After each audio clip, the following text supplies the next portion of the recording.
جی السلام علیکم جی، عبید عرض کر رہا ہوں۔ اچھا، علامہ اقبال کی نظم ہے شکوہ، پھر اس کے بدلے میں جواب میں ہے جواب شکوہ۔ اس کا جو مخفف ہے وہ یہی ہے، خلاصہ جو ہے کہ شکوے میں علامہ اقبال کہتا ہے کہ انسان جو ہے وہ اللہ تعالیٰ سے مخاطب ہے، تو انسان کہتا ہے کہ جو مجھے پیدا کیا ہے تو مجھے کوئی اختیار نہیں دیا، میں کچھ کر نہیں سکتا ہوں، یا تھوڑا سا اختیار دیا ہے تو میں بیمار ہو سکتا ہوں، مر سکتا ہوں، زندگی میرے اختیار میں نہیں ہے، میں کتنا زندہ رہ سکتا ہوں۔ ظاہر ہے اختیار تو اس طرح کہ اللہ تعالیٰ نے مطلب وہ میں بات کیا کرتا ہوں کہ بندہ خود ہی پیدا ہو گیا، جس نے پیدا کیا ہے، جس نے پیدا تو اللہ تعالیٰ نے کیا ہے، لیکن جن کے ملاپ سے یا ماں باپ وہ کوئی ایسا اسپیسیفک کام نہیں سوچتے ہیں کہ جی ہمارے گھر بچہ پیدا ہو جائے یا بچی پیدا ہو جائے تو ایسی پیدا ہو جائے یا ویسی پیدا ہو جائے، یہ ایک پروسیس ہے۔ تو اس میں پھر وہ بچہ پیدا ہو جاتا ہے، وہ چھوٹا ہوتا ہے، وہ بے اختیار ہوتا ہے۔ تو ایک درجے میں جب انسان سارا کچھ حاصل بھی کر لیتا ہے تو زندگی اس کے اختیار میں نہیں ہوتی ہیں، سانسیں اس کے اختیار میں نہیں ہوتی ہے، الٹیمیٹلی وہ مر جاتا ہے۔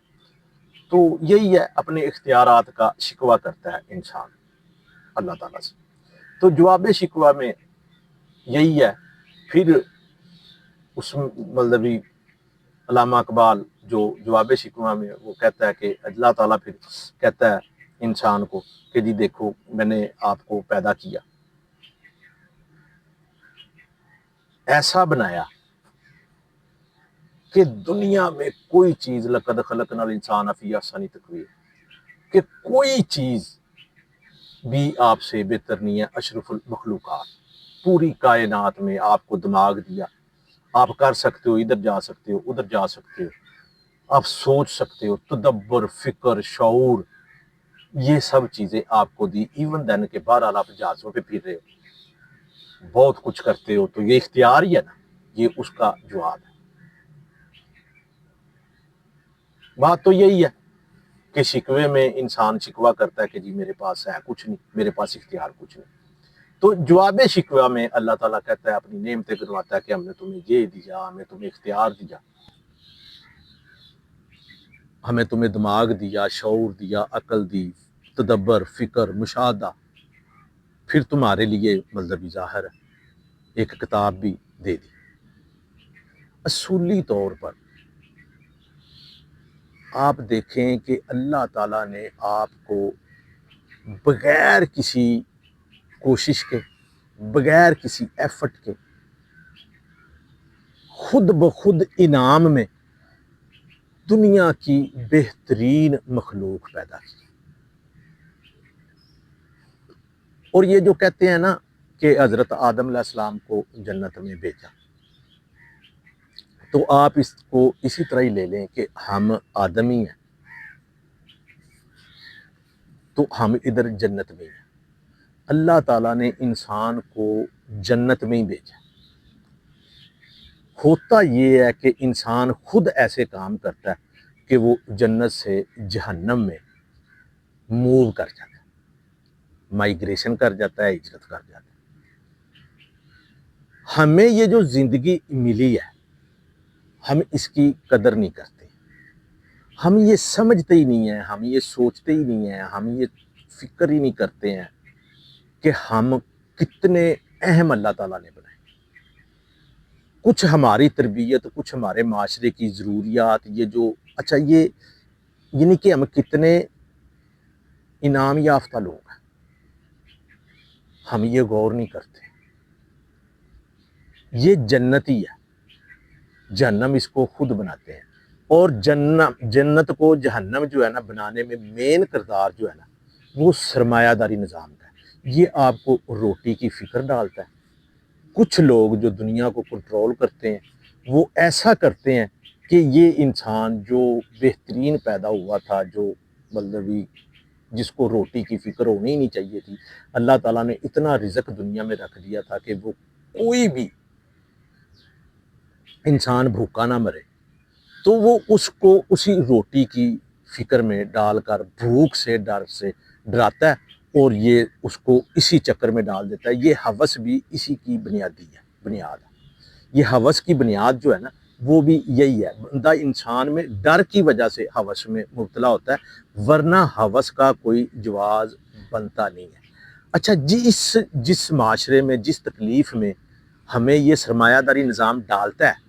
یہ واقعی بڑا مشکل ہے، اور بڑی اس میں مصیبتیں ہیں، مسائل ہیں۔ اس سے نکلا بہرحال جا سکتا ہے،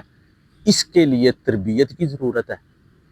اور ذرا تھوڑا سا پکا مضبوط سما استحکام ہونے کی ضرورت ہے۔ ہر انسان میں یہ صلاحیتیں ہوتی ضرور ہیں کہ وہ ان مسائل سے نبرد آزما ہو جائے، نکل جائے، لیکن اس کو ان کا پتہ نہیں ہوتا ہے، یا معاشرے کی تربیت کی وجہ سے ان کو ڈھانپ دیا جاتا ہے۔ اس کو ہی کفر کہتے ہیں۔ کفر کرنا یہی ہے کہ وہ صلاحیتوں کو، جو انسانی صلاحیتیں ہیں، ان پر کور ڈال دیا جاتا ہے، تمہیں باور کرا دیا جاتا ہے کہ تم یہ ہو، تم مصیبت میں ہو، تمہارا یہ مسئلہ ہے، تمہارا یہ مسئلہ ہے۔ اچھا، آخرت کے ڈر سے نہیں ڈرایا جاتا ہے، اسی ڈر سے ڈرایا جاتا ہے کہ تمہارا بڑھاپے میں کیا بنے گا، اس میں یہ جب تمہاری اولاد بڑی ہو جائے گی وہ تمہارا خیال نہیں رکھے گی، تم انشورنس کرا لو۔ وہ جو سرمایہ داری نظام ہے، وہ سارے پیسے آپ کی کمائی ہوتی ہے، وہ آپ پر خرچنے نہیں دیتا ہے، آپ کے وہ پیسے اپنی طرف کھینچتا ہے، آپ کو قسطوں پہ چیزیں دیتا ہے، قسطوں پہ گھر دیتا ہے۔ آپ کے پاس ایک گھر ہے،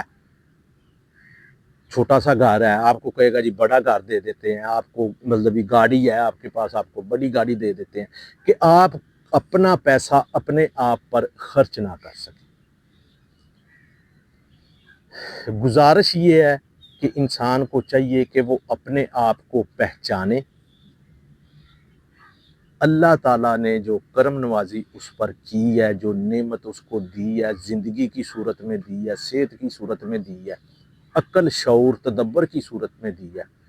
اس کو پہچانے، اس کی قدر کرے، اس کی عزت کرے، اور اس کو استعمال کرے کہ جو زندگی اس کے بعد ہے اس میں بھی ہمیں کامیابیاں ملے، آسانیاں ملے۔ اور ایک اہم بات کہ ہمیں یہ چاہیے کہ ہم اپنے آنے والی نسلوں کو، اولاد کو ایسا ایجوکیٹ کریں، ایسی تربیت کریں کہ وہ نوع انسانی کی بھلائی کے لیے کام ہے۔ جی، السلام علیکم۔